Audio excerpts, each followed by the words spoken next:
Welcome back, my friends. Today on the channel, we're going to do another question and answer video. Once a month on the community tab, my YouTube channel, I'll put out a question prompt such as this one. Down below, you can ask me anything about anything, read each other's questions, and thumbs up the ones you want me to respond to. The cutoff for today's video was 70 thumbs up. Thank you so much to everyone who left a question or read each other's questions. We got some good ones today. So the top ranked question was from Awesome HPT, 310 thumbs up. Here's what this person asks. Why is it all right for Russia to bring North Korean troops into Ukraine, but Ukraine can't have foreign troops to support them? Well, in a dictatorship, whatever the dictator wants, that's what he gets. So if Putin wants to bring in uniformed North Korean soldiers, Putin can just do it. He doesn't need the approval of his people. Same is true for Kim Jong-un. If Kim Jong-un wants to send about 10 or 11,000 of his own people to die in this war of aggression, this war of imperialism, he can just order them to do it. Now, as for Ukraine, it's not true that foreigners aren't helping them, fighting for them. They just have to do it as private citizens. Case in point, friend of the channel, Macer Gifford, he's British. He volunteered in the Ukrainian military. So there's lots of people from Western countries, countries like Georgia or France or wherever, who are volunteering in the Ukrainian military, either a regular unit or the Foreign Legion. But your question, I think, specifically is why aren't NATO countries sending uniformed personnel to the war zone to support Ukraine? And they can do this. They have this option. Nobody's really stopping them. Sure, Russia is threatening any country that would do this, but it's the same general protection applying to them that applies to Ukraine. So I've had this idea the last 2.5 years. If the Baltic states believe war is inevitable, if Poland believes war is inevitable, then why not just drop out of NATO and send your military to Ukraine to help them? This is an option. Poland could just tell NATO, we're not part of the alliance, Article 5 doesn't protect us. Now it's the same deal that Ukraine has now. If Russia uses nukes against Ukraine, NATO would respond. So if Poland dropped out of NATO and joined the war, well, if Russia used a nuke against Poland, NATO would respond. It's the same situation. I can't, as an American, tell other nations what they should or shouldn't do. These countries are democracies, and the leaders of these countries care about the lives of their civilians and their people. But, once again, if you think war is inevitable, if you're living in Poland or the Baltics and you think Russia's coming for you next if Ukraine falls, why wait? This is not a position, this is not a conversation that, once again, as an American, I'm in a position to have, but you're asking the question, why aren't Western countries sending their militaries to Ukraine to support them? And they can, but they're choosing not to, because the leaders of these countries don't want to see their citizens die. They're trying to avoid the next war by just not having a war. But Russia's not really giving us this option. And I do want to say to people living in Eastern Europe, be careful if you're going to play the waiting game, because if for some reason Russia turns this war around, let's say North Korea sends 300,000 soldiers, and Russia manages to succeed in Ukraine, well, Russia just got stronger, both from this direct military alliance with Iran, North Korea, potentially China. But if the Russians absorb the Ukrainian land, their resources, and their people, they'll Russify the people and then turn them against Poland. And there's plenty of articles and headlines and stories. Polish farmers block Ukraine's border as they intensify protests. I'm sure the Russian propaganda would spin it that NATO was never really fully supporting you. They were just using you to harm your Slavic brothers, to harm your true family members, the Russians. So we're going to end this threat to Ukraine and Russia once and for all. Join us in attacking Poland. Join us in our crusade to get back our empire. And we're going to go all the way to Berlin. I'm not saying it's going to happen. That's what the Russians are going to spin the propaganda. It would be nice. I know everyone in Europe is screaming, why won't the United States just do this? War is supposed to be their thing, but I'm being honest with you guys. As an American here in America, our country is not well. We are not secure at the moment. Yes, on paper we still have the strongest military in the world, but given the politics of Donald Trump and the infiltration of the Russians in our political discourse, we're divided on foreign policy, really for the first time in 80 years. It's incredibly sad that Donald Trump has changed the narrative where 40% of Americans don't see value in having a military alliance in Europe. 40% of Americans don't see value in protecting our largest trade partner, the EU.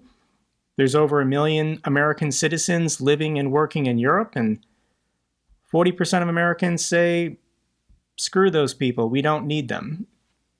It's not logical, it's insane, but this is the political discourse we're having because our politics have been infiltrated by the Russians. America can't save you, Europe. I'm sorry. You guys need to be doing more for your own protection and security because you have North Koreans invading your continent, destroying European cities right now. This is pretty unprecedented. Next question from Lori. I agree with Zelensky that if Ukraine is not invited to join NATO, it should develop its own nuclear arsenal. Do you agree that this is the most effective way for Ukraine to protect itself if NATO continues to exclude Ukraine? I think this is an appropriate conversation to have at this point, given that we're 2.5 years into the war and Western allies are complaining about fatigue. It's Ukrainian cities being destroyed and Ukrainian soldiers dying. Anybody moaning about their budget shortfalls or how they're just tired of thinking about this war being an inconvenience to them, that's pretty tragic. But for Ukraine to say we should have our nuclear weapons back, for this to happen, I think the war would have to pause first, or Putin's government would have to fall. Then Ukraine could go through a rapid process to get their own nuclear weapons back.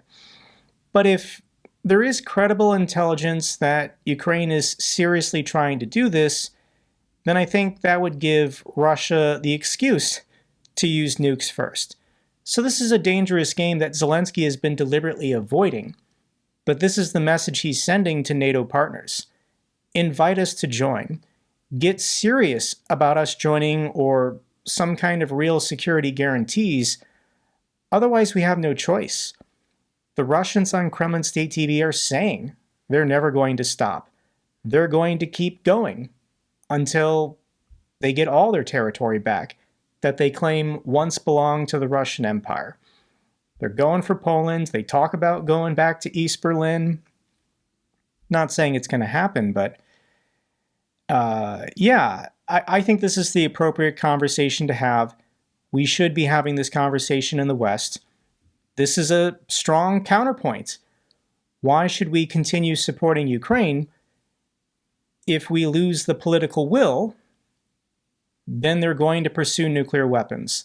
This could lead to a nuclear war or a nuclear exchange on the European continent. This is avoidable if we just give Ukraine the support they need to win this fight. 2.5 years into Putin's special military operation, it is not going well for him. But given the unreliability of the United States at the moment, there's probably some other European countries that should start a nuclear program. I think Poland should do it. I don't know politically how they'll get away with that. I imagine the other nuclear powers, such as France and the UK, are not okay with other countries getting their own nukes, but Russia's not giving us a choice.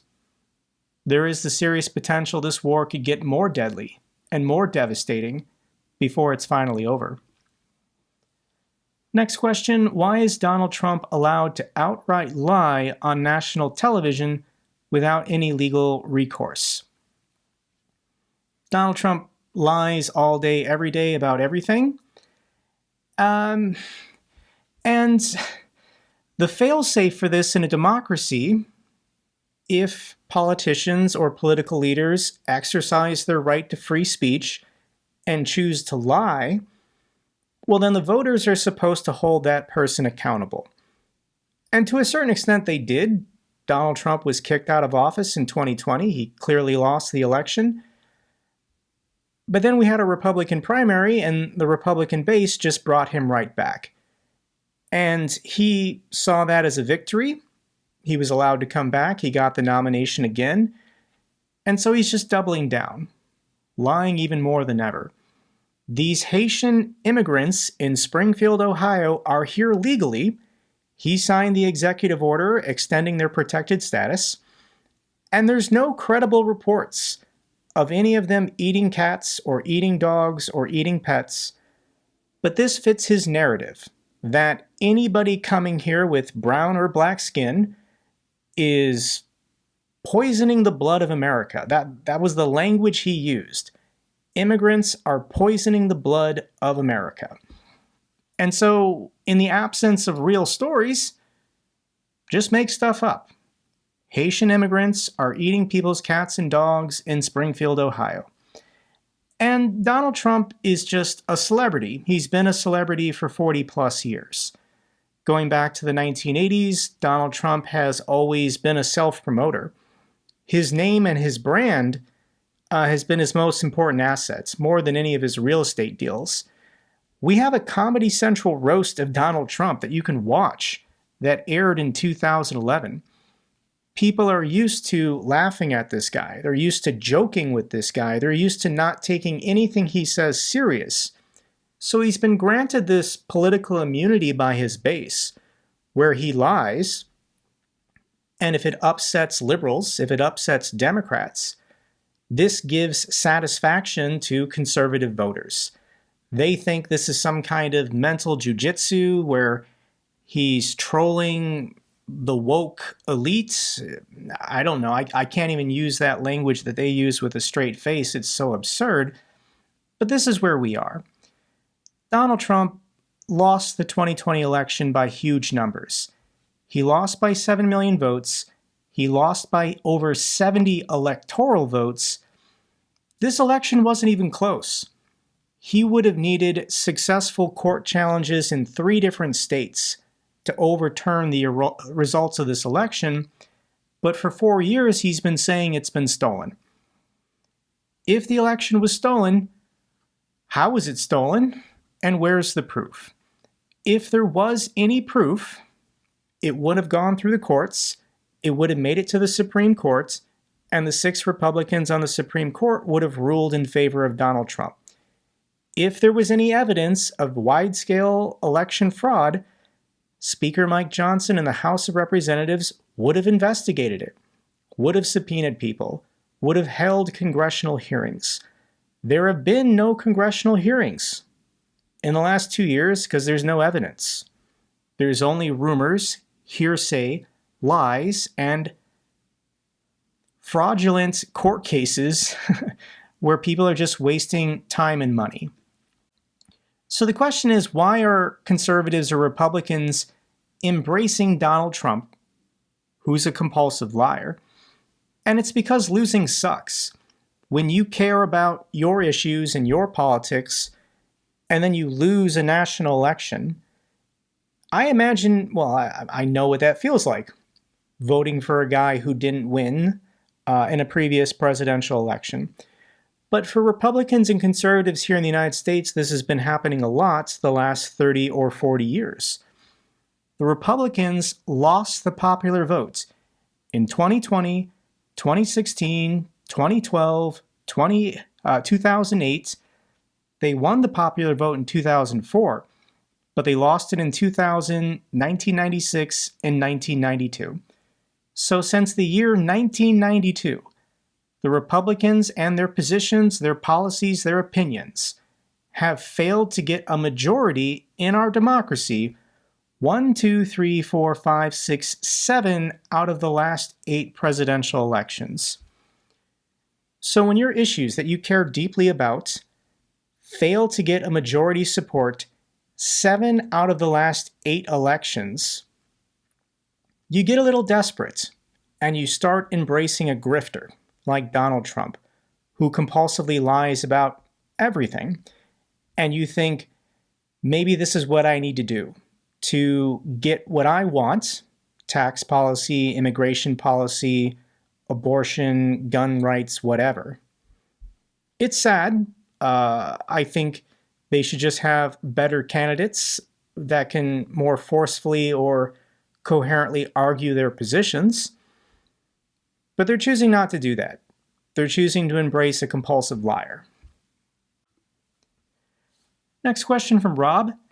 Ukraine is developing a formidable domestic defense industry in the middle of a war. How is that going? What is the trajectory of Ukrainian arms production versus Russia's? Well, I'm sure Russia is still producing more than Ukraine, given they had a larger defense industry and industrial base prior to the start of this war. But in 2.5 years, Ukraine has done a lot to support themselves and try to achieve some degree of autonomy from NATO industrial production. Case in point, Ukraine has already started producing their own NATO standard 155mm artillery shells. This article is from March, but this has been confirmed. Ukraine is now making their own 155mm artillery shells. Ukraine has also delivered over 1 million state-funded drones to the front lines. This is a piece of technology that Ukraine is ahead of Russia. Russia is using these garbage Shahed drones that aren't very sophisticated, whereas Ukraine's new jet drones fly at a lower altitude, at faster speeds, and I think have proven more reliable, especially the last couple months. So Ukraine is on the cutting edge of this new type of warfare to save lives. Autonomous drones carrying out all kinds of roles in new warfare, but I can't give you numbers. I can't give you specifics. Ukraine in a wartime is not going to reveal any of this. But this is important for the Allies to take serious. If you want Ukraine to be able to carry on the fights for as long as it takes, give them money to invest in their own defense production. I know it's more appealing to taxpayers if you say, I'm giving military aid to Ukraine, and it's basically a debit card to then purchase from companies in the UK or companies in France or company in the United States. The problem with doing that is there's back orders with these private companies, and you might put in a purchase order and not see delivery for 2 years. Whereas if you just give the money to Ukraine so they can build their own stuff, yeah, I imagine they're making this as fast as possible. And there is no waiting line for purchase orders from the Gulf states or Africa. Ukraine's growing arms sector thwarted by cash shortages, but also attacks. Ukraine doesn't talk about this, and they shouldn't talk about this, but I do imagine Russia is trying to bomb these factories and facilities, if possible, drones and cruise missiles. So Ukraine, I know, has put a lot of their defense production underground to whatever capacity possible, and it's a war. It's a war going on. Next question. Do you think that the direct involvement of North Korean troops in the war will be the straw that broke the camel's back when it comes to South Korea finally sending Ukraine military aid? We can just read the headlines. Russia-North Korea military pact prompts Seoul to threaten arms to Ukraine. There have been South Korean government officials who have said if these North Korean soldiers are spotted in Ukraine, this would force them to reverse their policy of only sending humanitarian and financial aid. But South Korea still has its own problems. Once again, it's democracy, and it's trying to avoid being a direct participant in this war. South Korea's economy is slowing down, mostly as a result of their falling birth rates. The country, like Japan, is shrinking. Lots of developed countries in Europe as well have falling birth rates. And maybe you don't know this, but South Korea is the absolute worst in the world. So here are the rankings of birth rates. I guess the highest birth rate in the world is Niger at 6.6 kids per woman. So let's reverse this list. And what is the absolute worst country in the world? Well, it lists Hong Kong, but Hong Kong is part of mainland China now. And there we go, ranked 203rd in the world, 0.9. South Korean women, on average, are having 0.9 babies. Replacement levels are 2.1 or greater. There's two different lists, one from the World Bank, one from the UN. It doesn't matter. We can look at the World Bank's ranking, and the absolute lowest, once again, South Korea at 0.78. I lived in South Korea for 6 years. Here's a picture of me with some of my adult students. I taught elementary school 3rd through 6th grade, but then I also did conversation classes with Korean teachers. And I feel like this is a topic for a different video, why the birth rate is so atrocious in South Korea, but they have their own problems they're currently trying to deal with. That was the point I was trying to make. I would like to see them send military aid directly, but that's a discussion the South Koreans have to have amongst themselves and a decision their political leaders have to make. Next question, how is Russia able to use Starlink with the current sanctions in place? And it's because Elon Musk. Elon Musk supports Russia. Elon Musk's Starlink is turning the tide of the Ukraine war in favor of Russia. There are reports that Vuhledar fell recently, in parts because of Russia's new heavy use of Starlink. Ukraine discovers Starlink on downed Russian Shahed drones, so the Russians are installing Starlink on their long-range drones to improve accuracy. Russia is using thousands of SpaceX Starlink terminals in Ukraine. I've tried to figure this out myself, and apparently these Starlink terminals are bought in other countries where it's legal to get them, Georgia or Turkey or whatever. I guess then there's like this 3-month period where they don't have to re-register. I'm going to be honest with you guys, I don't understand how the Russians are able to do this. It seems pretty obvious where these terminals are on the ground, and if Starlink wanted to disable them, they could disable them. Elon Musk said they have this ability. They deliberately disabled Starlink terminals when 2 years ago Ukraine was trying to destroy ships in Sevastopol Harbor. Pentagon working with SpaceX to cut off Russia's military illicit use of Starlink internet. This article is from May. This article is from 4 or 5 months ago. So if the Department of Defense and the US military hasn't successfully stopped Russia from using Starlink, it's because Starlink isn't cooperating with the US military. And they would only do that because Elon Musk supports Russia. Elon Musk supports Donald Trump. Donald Trump is collaborating with the Russians to get back into office. I don't know how to connect the dots for people who are still in doubt, but it's all quite tragic. We're just going to move on. I don't have a good answer for that question. It's a good question. But yeah, after November 5th, I think the Department of Justice should have a serious conversation with Elon Musk about his cooperation with the Russians. Why are the US and allies not using back-channel communications for a type of quid pro quo threatening to, for example, say to Russia, if you use North Korean troops, we will lift restrictions on use of our long-range weapons. If you use Iranian-supplied missiles and drones, we will provide Ukraine with equivalent long-range weapons. This has already been happening. This is what the Western Alliance has been doing for 2.5 years. Russia, if you do this, will send HIMARS. Not officially, not to the public, but in back-channel communications, yes. Russia, if you do this, will send Patriot air defense systems. Russia, if you do this, will send Abrams and Leopard tanks.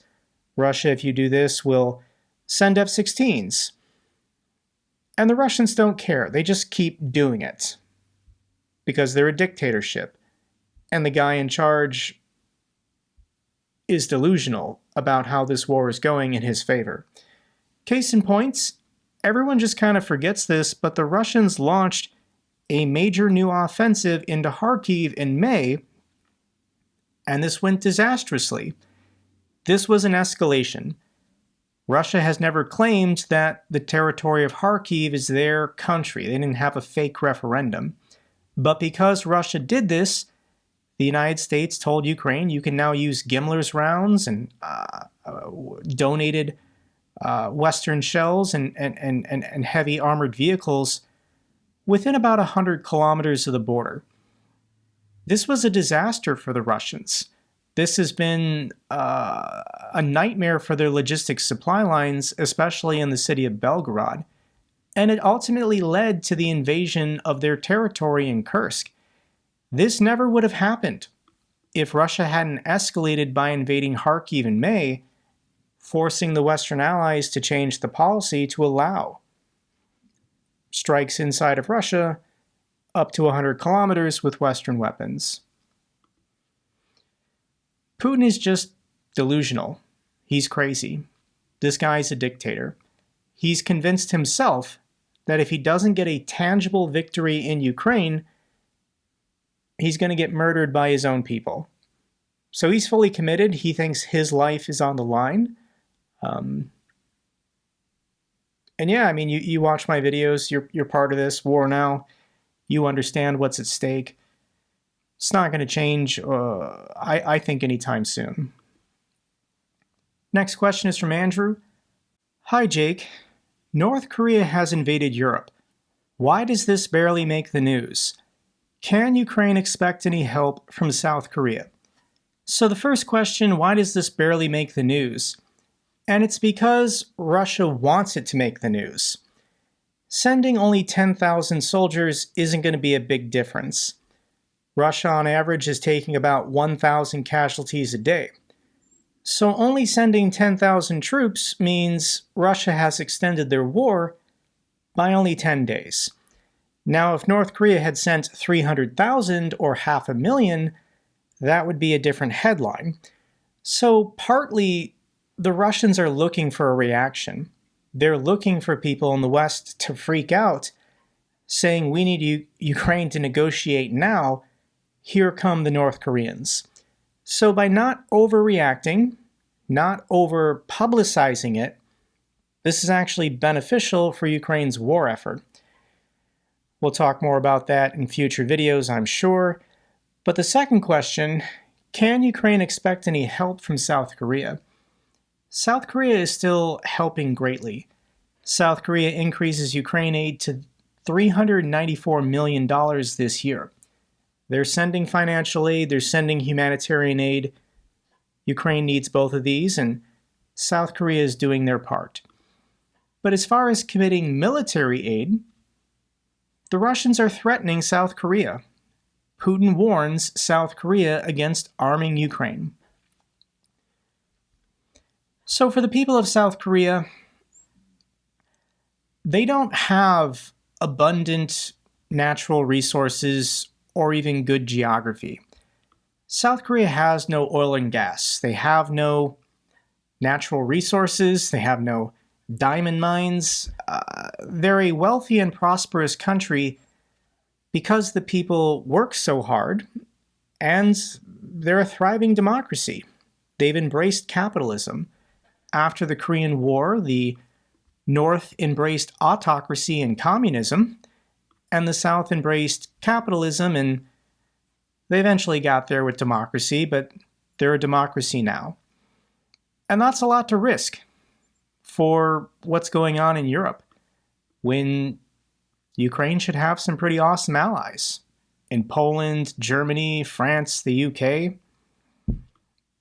I don't think anybody should be giving grief or condemnation to the South Koreans for not doing more when they're doing what they can, and South Korea has its own problems, mostly being North Korea on their northern border. Next question, Dear Jake, can you please interview Governor Walz? I would love to interview Governor Walz. And for those of you, my international viewers who don't know my background, I'm from the state of Wisconsin, and Governor Tim Walz is from the state of Minnesota. My hometown is right here. This is Milwaukee. And I went to university in Eau Claire. About 20% of the students in Eau Claire were from Minnesota.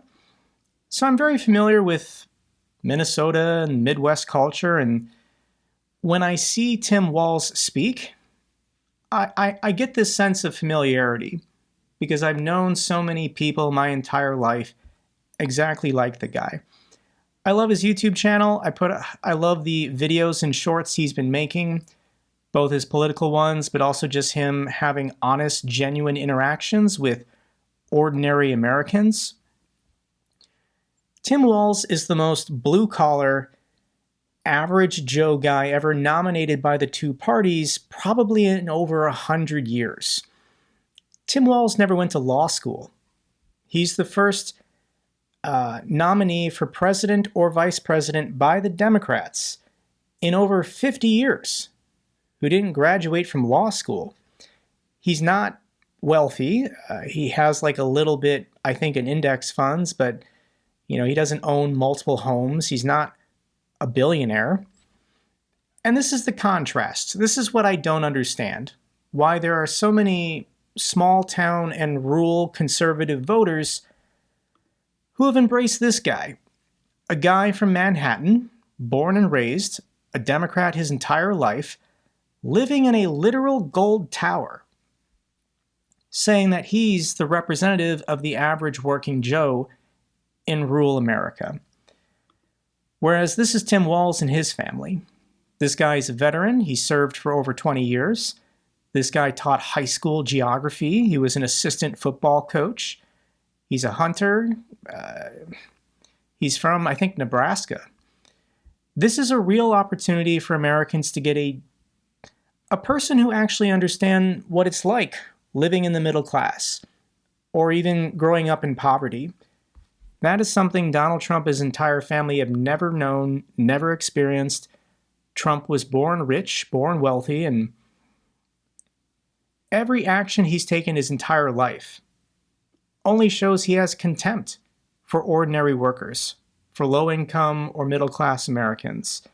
So I hope we get Tim Walz, because if we have him as the VP for 8 years, he'll be 68. In 2032, he would then run for president, I assume, then. And yeah, I think he would make an excellent president. I think he'd make an excellent vice president.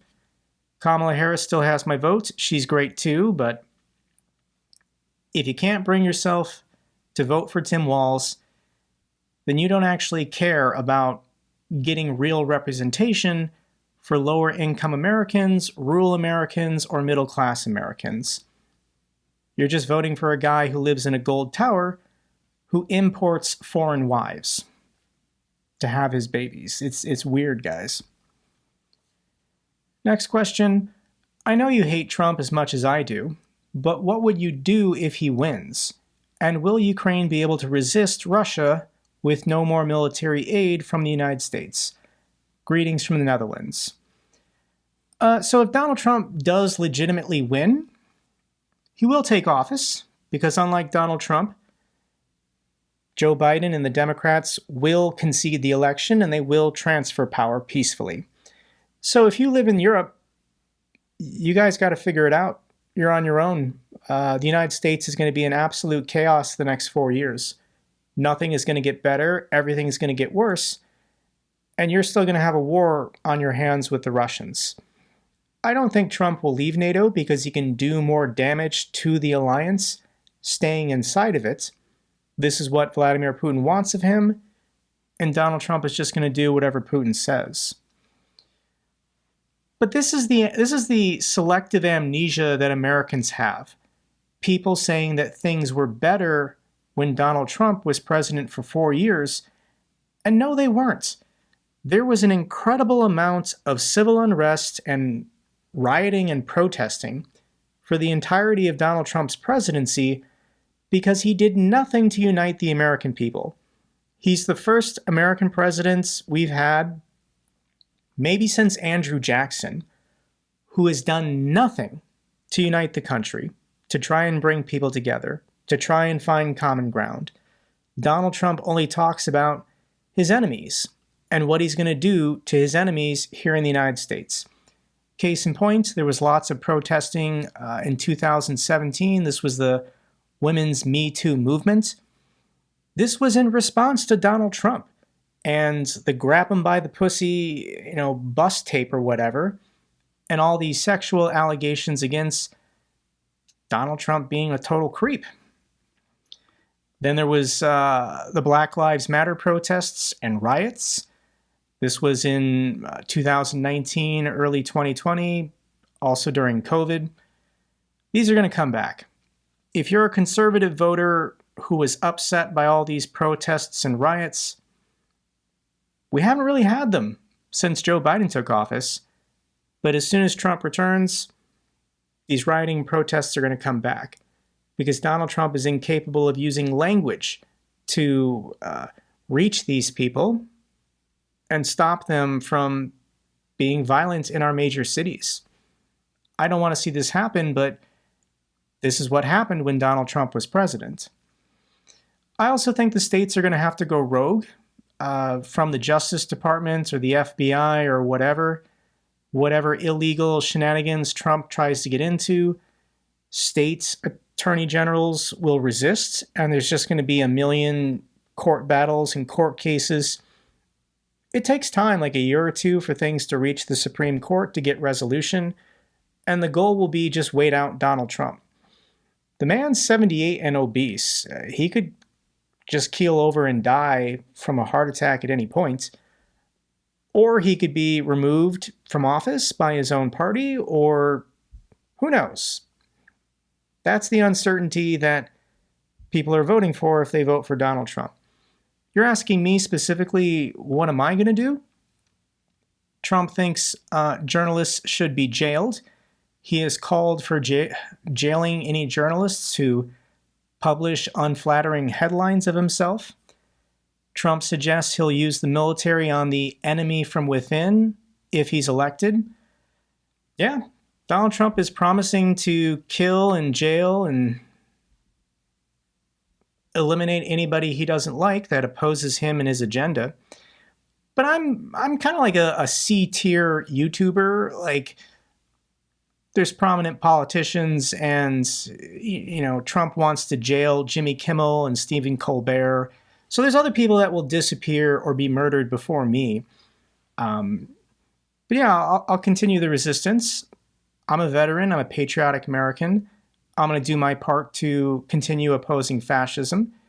And I'm going to hope that by the midterm elections or the next presidential election, America can rebound and heal itself. Yeah, it's bleak, guys. It's bleak. Do you think the other countries in the coalition of support for Ukraine have a contingency plan in the event of a Trump victory?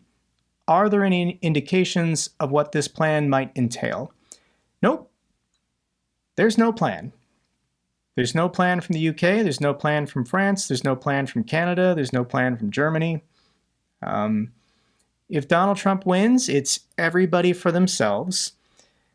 And the rule is, if you don't want Donald Trump to attack you, if you want Donald Trump to do something you want, all you have to do is flatter him.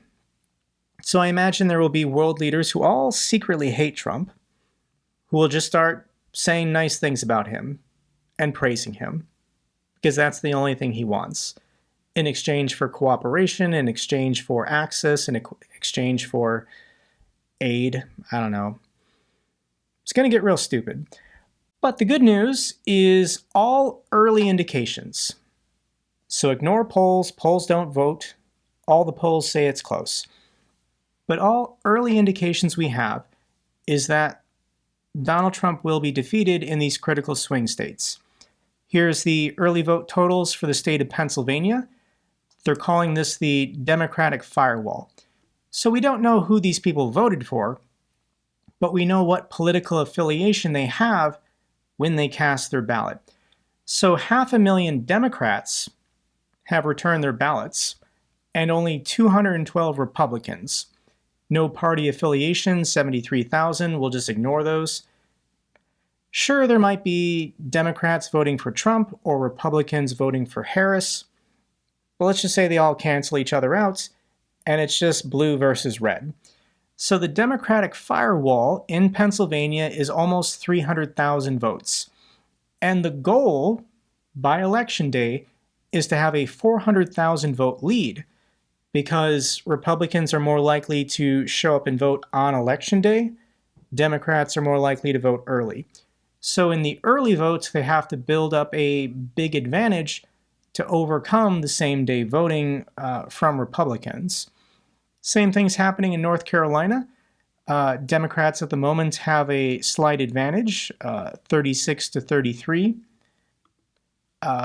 Georgia, we don't have the party affiliations, but they're getting record turnouts, and once again, early voters are more likely to be Democratic. We do have a report that 85,000 people who voted early were not registered and did not vote in 2020. A lot of these people could be college kids, people who weren't 18 4 years ago, or these are people for whatever reason who didn't vote and somebody got to them. A family or friend said, this election is really important. Can I convince you to go with me, maybe, to vote early and oppose Donald Trump? In total, 12 million Americans have already voted. Once again, it depends on the states, but in some states, we know the party affiliation of the ballot submitted, not who they voted for. But registered Democrats overwhelmingly are outpacing registered Republicans in voting early, especially in the critical swing states. So everything's going according to plan. Kamala Harris has fundraised over $1 billion, and she's spending that on people to knock doors and phone banks and register people and make sure they show up on election day. Keep the faith. I'm very positive at this moment. We're about 16 days out from the election. All right, that's all for this Q&A. If you made it this far, you're a super fan. I really appreciate you guys. I tell my family and friends, once again, I have the best job in the world in that I get to talk about the issues that I care about.